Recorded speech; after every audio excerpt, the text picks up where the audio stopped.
Welcome back to Shema Fitness. Glad you could join me. Today we're going to be doing a shoulder workout and I'm going to show you all the different things that I do to improve my shoulder strength and my upper body strength. So it occurred to me the other day that I've been under eating. So because I've been under eating, I've lost quite a bit of weight.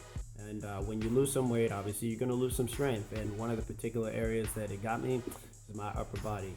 And if you know, most guys, we like to compare ourselves to other guys by seeing how much do you bench, right? Now that's not an issue. So lately what I've been doing a lot, I've been pull. So I've been doing a lot of rows and my back has been like looking really good, but I feel like my chest has been lacking. So I wanted to focus on that a little bit more. What do I need to do to improve my upper body strength?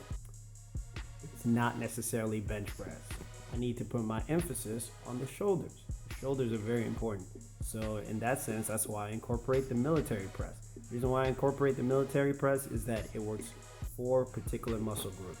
Muscle group number 1 that military presses works is your shoulders. The main muscle group that you're going to be working is your shoulders, particularly your anterior delt. The medial delt is also going to help as well. So this is important, especially if you want to have good shoulder stability. If you have good shoulder stability, you have more control over the weight that you're pushing, and that's important in terms of keeping your form right and making sure that you don't get injured. The second muscle group is going to be your traps. Your traps or your upper back right over here.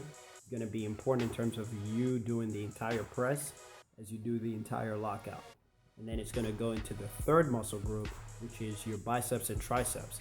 And your biceps and triceps are going to be helping you. Your biceps first, just to start pushing it up, and then your triceps for the lockout.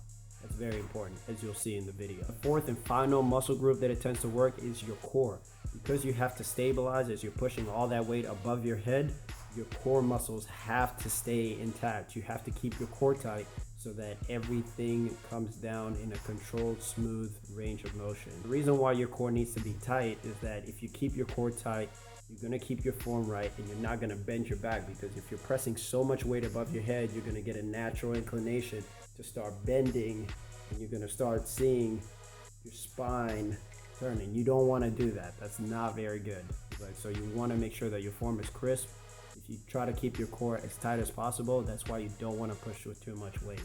So without me rambling on too much, let's get to the video and I'll show you how I did things. All right, check me out. One of my favorite warm-ups that I always start off with. Here you'll see me do V raises. I do 2 to 3 rounds so that I can activate my anterior delts. And then I move on to doing T raises. I do these to loosen up my shoulders and work on protraction. The third component of this warm-up is I do scap push-ups. Scap push-ups, you see me as I'm keeping my arms straight in a push-up position, and I drop my shoulders, pushing back up, drop my shoulders, pushing back up. This warm-up is important because there are muscles that protract, retract, elevate, depress, rotate, upwards, and downward rotate the humerus internally and externally. I do this to make my lifts more efficient. This is important because you want to make sure that your form is correct, and then if you don't have this warm-up done right, you'll have certain areas where you'll be a little bit tight and your form could suffer and you could risk injury. So you want to make sure that you do this warm-up properly. Here you see me doing my warm-up, extended a little bit too far there. I usually do about 8 reps, 8 to 10 reps to get a good warm-up so I get the movement pattern going. So by getting the movement pattern going, I'm going to be making sure that by the time I start lifting the weights, everything's going to be a-okay. On this next set of them, this is slowly ramping up to my top set.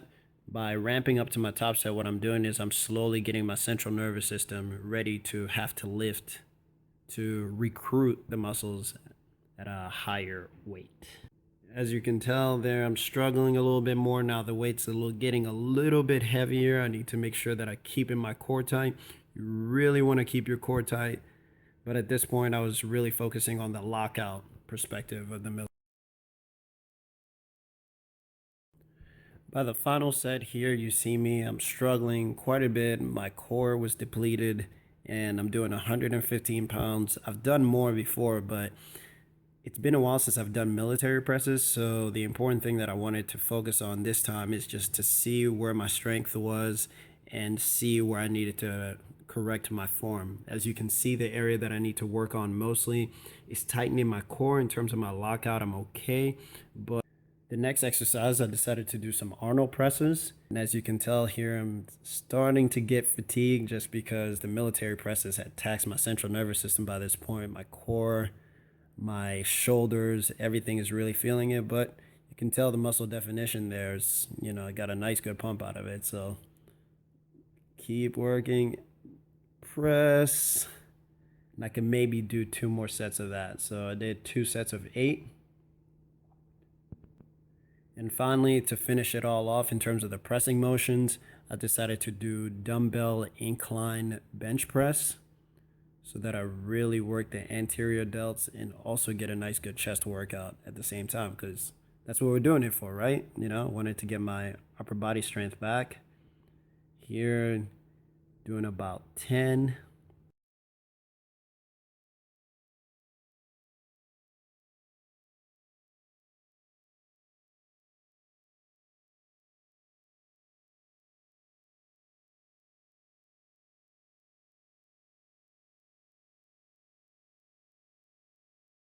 Final set, so I was ready to get this weight off.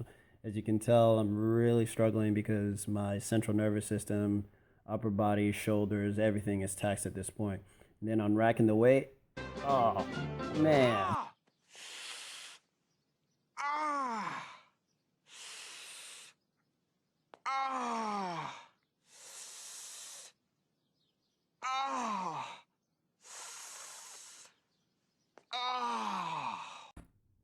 And finally, one of my favorite exercises is face pulls. I like face pulls just because I'm able to work that posterior delt that I wasn't able to hit on all those other pressing motions.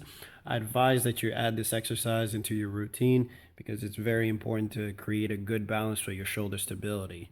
And I've had issues before in the past where I was benching entirely way too much and I wasn't adding face pulls into my program routine. And then I was starting to feel a sharp pain in the front of my shoulder every time that I would be doing bench press or even sometimes when I was doing pull-ups. So it's very important to take care of those rear delts, particularly your posterior delt, and face pulls is one great way to achieve this. You're not able to see how nice my back looked in this exercise, so I'm going to show you an x-ray vision. So this x-ray vision, look at my back.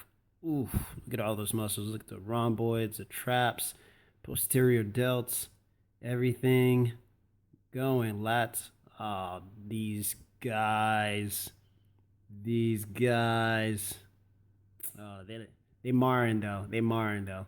Hey, it's a good look. I mean, that's why I need to work on my chest to get it to that level. But so far, I'm doing pretty good with my back. I guess the guys agree.